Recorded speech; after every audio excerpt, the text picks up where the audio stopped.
Hello everyone, and welcome to lesson 6.2, which is on defining slope. Slope is basically a measure of steepness. When we think about things with slope, we think about hills, we think about wheelchair ramps, things that allow us to move up or down gradually at an incline or a decline. In math, we describe slope as being the rise over the run. So when we are taking a look at two separate points, we can compare those 2 points by measuring the rise or the height difference over the run or the horizontal difference. Simply, you will see a formula as we have it here in pink, which is M equals rise over run. M, the letter M, is the widely accepted variable for slope. So anytime we see M in equations or forms of equations for like lines, anything else, M is going to be what we use to stand for slope. And again, since we call that rise over run, we are going to treat that today as our vertical movement, which is up or down movement. And that's going to be over our run, which is our left or right movement. But for simplification purposes, for everything that we do today, we're only going to use run as right. That just takes a little bit of complication out of things and confusion of which way do I go. So sometimes we will have positive slopes. Positive slopes look like this. This is what's called a positive slope. And negative slopes run in the other direction. Those are what are called negative slopes. So yes, it is possible to have positive and negative numbers when dealing with slope, and we are going to deal with that with the rise, and every time that we try to run or measure horizontal distance, we're going to go from left to right. All right, so let's just take a look at a couple examples of how to count slope. We're not worried about calculating it in this section. We're just worried about counting it. So example problems wise, you're going to get some basic things. Sometimes you'll get a couple points that we'll have to plot, or maybe you'll just get a scenario that you'll have to draw out. So our first example problem is actually a scenario. It says a ladder is propped up on a 10-foot house. The base of the ladder is 6 feet from the house. What is the slope of the ladder? Well, let's remember really quick that slope is rise over run, which is our up and down movement over our left or right movement. Okay, so in this scenario, we have a ladder that's propped up on a 10-foot house. So let's go ahead and just kind of draw that out.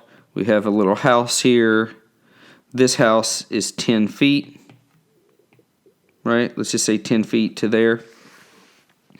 And a ladder is propped up. We can draw our ladder out here. Boom, boom, boom. There's our ladder. And we know that this distance coming out is 6 feet. So, ladder is propped up on a 10-foot house. The base of the ladder is 6 feet away from the house. What is the slope of the ladder? Well, when we are taking a look at rise, our rise is going to be here in green. So our rise is 10. And our run, which is our horizontal distance coming across, we'll change colors, put it in blue. Our run is 6. So our slope is 10 over 6. The thing that we have to pay attention to in these type of problems, though, is that anytime we're given slope, slope is going to be in a fraction. But we can't just give fractions as they are. We have to reduce. We have to get down. So can we reduce 10 over 6? Yes, we can. We can reduce that down to 5/3. And so when we're looking for our slope, we look at our rise, which is our height, over our run, which is our width, and the rise being 10, the run being 6, gives us 10/6, which can reduce down to 5/3, and now we've been able to describe slope. Example problem number 2 says, what is the slope between the points 1, 3 and 2, 0? Well, first thing we have here is a graph, and we're going to have to plot points like we learned how to do in lesson 6.1. So first thing is let's just label our x and y axis, and then let's go ahead and make our markings with our values on them, going across, going up and down, and making sure we get positives and negatives as we need them. Notice this graph doesn't have any negative numbers on the y-axis. That's totally fine. We're just doing a quick sketch here. Okay, so our point 1, 3, we need to plot it. So that's right 1 and then up 3 spots. There's our first point. And then our second point is 2, 0. So 2, 0 is going to be right 2, up or down none, and we have our 2 points. So now we have to find slope. Again, slope is rise over run. So we start by counting our rise.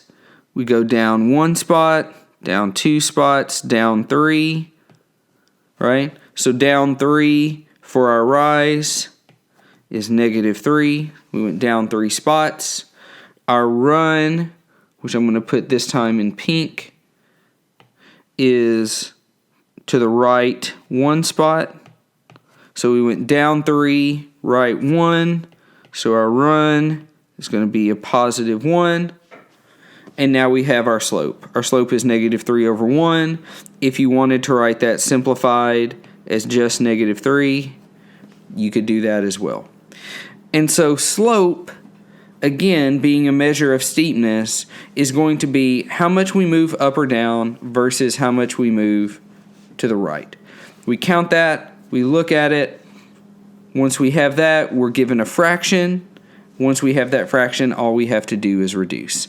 And from there, we are done with explaining what slope is. In the next lesson, we'll talk about actually how to calculate that and put a formula to it. So hopefully this has helped you with the first beginnings of slope. But as always, if you have any questions, please let me know.